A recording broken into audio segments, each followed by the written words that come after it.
बस कुछ दिन और फिर मोदी सरकार का अंत या फिर एक इतिहास दोहराएगी। क्या है 400 पार का राज? 4 जून के बाद क्या हुआ 4 जून को ऐसा? क्या है चंद्रबाबू नायडू का गेम? नीतीश कुमार ने ऐसा क्या किया? 1977 टू 1979 में ऐसा क्या हुआ था?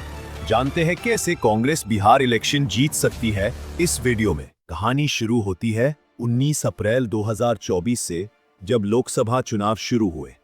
7 फेजेस में 1 जून तक।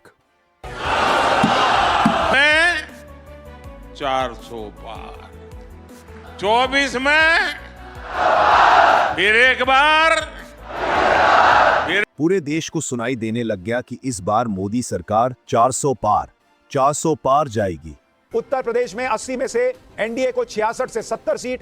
मीडिया की बिकी हुई चैनलें और एग्जिट पोल्स हर जगह यही दिखाने लगे कि इस बार 401 भी पॉसिबल था। लेकिन 4 जून 2024 को जब रिजल्ट आया तो पूरा गेम उलट गया। बीजेपी को मिली सिर्फ 240 सीटें, कांग्रेस को 99। दोनों पार्टी में से किसी को भी पूरा बहुमत नहीं मिला। पहली बार ऐसा हुआ कि किसी की भी गवर्नमेंट नहीं बन रही थी। फिर उसके बाद तो असली खेल शुरू हुआ। यहां होती है छोटी छोटी पार्टी की एंट्री। जिसके पास 12 सीटें हों वह पीएम बना सकता है, क्योंकि तब किसी के पास पूरा बहुमत नहीं था। इसमें एंट्री करते हैं नीतीश कुमार। नीतीश कुमार अपनी 12 सीटें लेकर बीजेपी से मिल गए। उसके बाद चंद्रबाबू नायडू भी अपनी 16 सीटों के साथ आ गए। बाकी छोटी छोटी पार्टियां भी मिल जाती है, जिसे सबको मिलाकर एनडीए के पास 293 सीटें हो जाती है। और फिर तीसरी बार नरेंद्र मोदी पीएम बन जाते हैं। मैं नरेंद्र दामोदर दास मोदी। लेकिन यहां असली ट्विस्ट शुरू होता है। पहली 2 बार इलेक्शन में बीजेपी अकेले पूरा बहुमत लेकर आई थी, पर इस बार गठबंधन की मदद से एनडीए की सरकार बनती है। मतलब सरकार रिस्क पर खड़ी है, जो कभी भी गिर सकती है। और यही रिस्क का समय बिहार 2025 के इलेक्शन में है।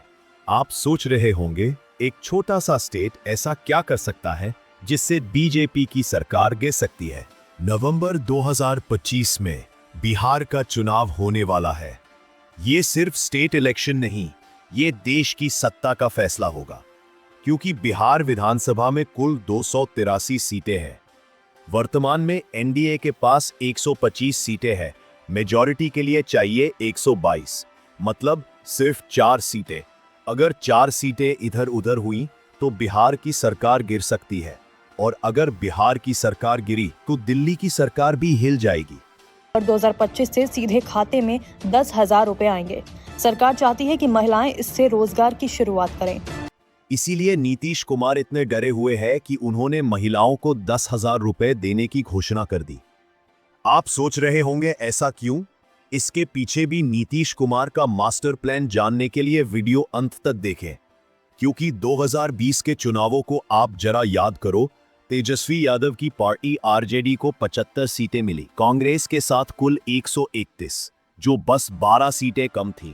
अब अगर 2024 का ट्रेंड दोबारा आया, कांग्रेस की सीटें बढ़ीं और बीजेपी की सीट घटी, तो फिर बिहार में भी दोहराया जा सकता है। तो फिर बिहार में महागठबंधन जीत जाएगा। अगर महागठबंधन में बिहार जीतता है तो क्या होगा? नीतीश कुमार पलटी मार लेंगे। नीतीश कुमार तुरंत अपनी 12 सीटें निकाल लेंगे और कांग्रेस को दे देंगे। बदले में फिर से सीएम पद मांग सकते हैं राहुल गांधी से, और फिर मोदी सरकार 293 से 281 सीटों पर आ जाएगी। दूसरा, अगर चंद्रबाबू नायडू ने महामूव लिया, तो अगर राहुल गांधी चंद्रबाबू नायडू को पीएम बनाने का ऑफर दे दे, जैसे 1969 में चरण सिंह को दिया था, तो क्या नायडू बीजेपी के साथ रहेंगे? बिल्कुल नहीं। नायडू अपनी 16 सीटें निकाल लेंगे। उसके बाद मोदी सरकार 281 से 265 सीटों पर, और फिर मोदी की सरकार गिर जाएगी। 3, अगर उसके बाद एकनाथ शिंदे ने एग्जिट कर लिया तो फिर क्या होगा? महाराष्ट्र में एकनाथ शिंदे के पास 7 सीटें हैं, और उन्होंने अपनी सीटों को भी कांग्रेस के साथ मिला लिया, तो कांग्रेस उन्हें महाराष्ट्र का सीएम बना देगी, और मोदी सरकार 265 से 258 सीटों पर आ जाएगी, और इंडिया अलायंस 400 प्लस सीटें क्रॉस कर लेगा। सवाल यह है कि क्या यह पॉलिटिक्स की हिस्ट्री में ऐसा पहली बार होगा?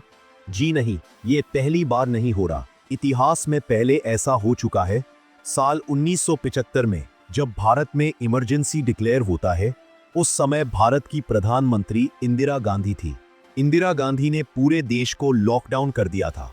भाइयों और बहनों, राष्ट्रपति जी ने आपातकाल की घोषणा की है। इससे आतंकित होने का कोई कारण नहीं है। ऐसा क्या हुआ था?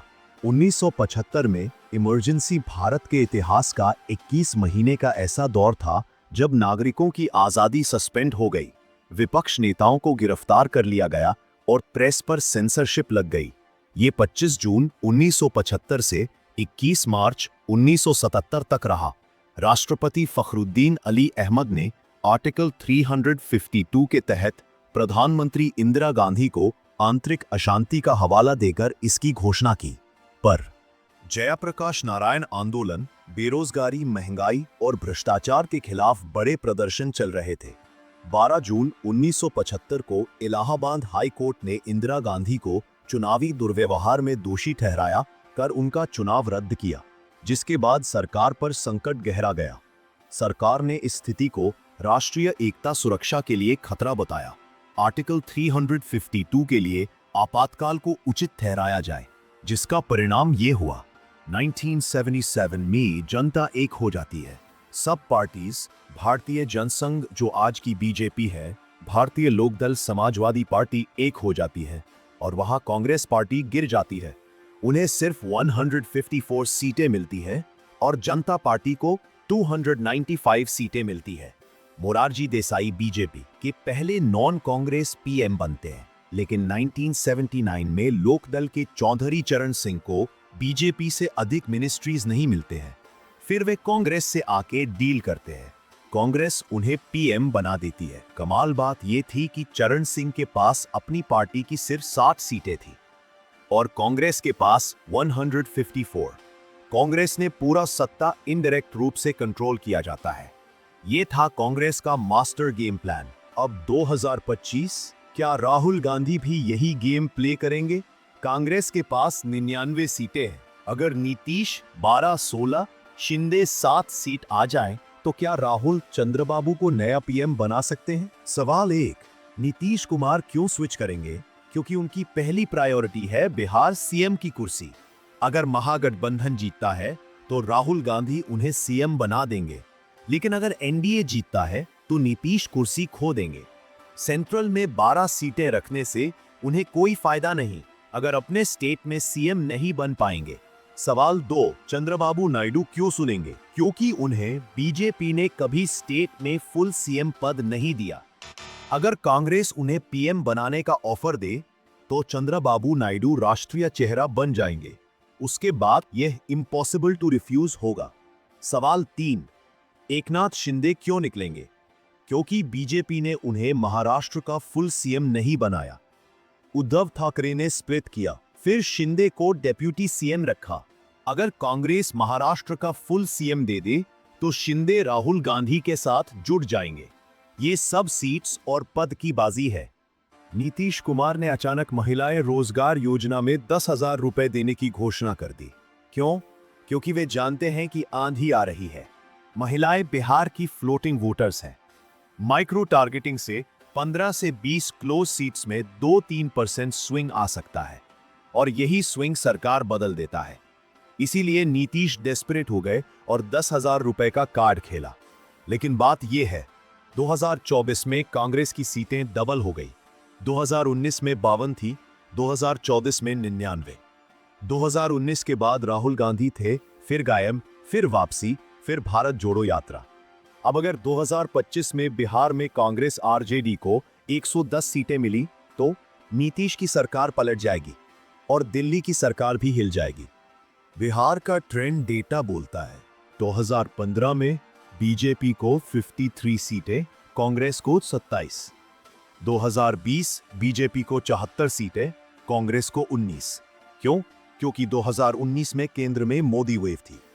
2024 में कांग्रेस की सीटें डबल और अब 2025 में बिहार में क्या होगा?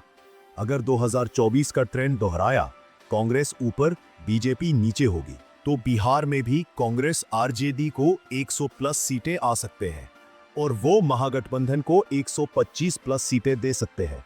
तो अब सवाल ये है, क्या 4 जून का ट्विस्ट बिहार में 2025 में दोहराएगा? क्या 1969 की चरण सिंह वाली कहानी 2025 में चंद्रबाबू नायडू के साथ होगी? क्या नीतीश की 10,000 रुपए की चाल काम आएगी या सब बेकार? क्या मोदी सरकार नवंबर तक टिकेगी या फिर से फकीर बन जाएंगे? तो आपको क्या लगता है, क्या नवंबर 2025 में इतिहास खुद को दोहराएगा? कमेंट में बताएं। तो दोस्तों, यही था आज का हमारा ये वीडियो। अगर आपको ये वीडियो पसंद आया तो प्लीज हमारे चैनल को लाइक और सब्सक्राइब करके बेल आइकॉन जरूर दबा दीजिएगा। अगर कोई गलती आपको नजर आए तो नीचे कमेंट जरूर कीजिएगा, हम अगली बार सुधारने की कोशिश करेंगे।